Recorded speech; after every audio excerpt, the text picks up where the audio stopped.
Tanmoy, Microsoft ওয়ার্ডের ভিতরে কয়েকটা নাম লেখা আছে, সেই নামের প্রথম লেটারগুলোকে শর্টিং করতে হবে। নামগুলোর ফার্স্ট লেটারগুলোকে সব শর্টিং করবে, করার পরে নামের যে লাইনের যে স্পেসিংটা সেটা একটু বাড়াতে হবে। তারপর ওটাতে বুলেট অ্যাপ্লাই করতে হবে। আর প্রতিটা নামের নিচে যে স্পেলিংয়ের যে লাইনগুলো থাকে সেই লাইনগুলোকে সরিয়ে দিতে হবে। তো এই কাজগুলোকে করো মাইক্রোসফট ওয়ার্ডে। করবো, তারপরে এরপরে এটাকে টেক্সটটা বড় করবো, করার পরে তারপর এখানে শর্টিং অপশানে যাবো।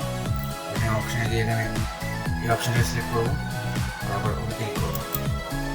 প্রত্যেকের নাম স্ক্রিন চলে আসবে, তারপর সিলেক্ট করবো, করার পরে এখানে যাবো এই অপশান, এখানে গিয়ে স্পেস করবো 1.15 স্পেস হয়ে গেল।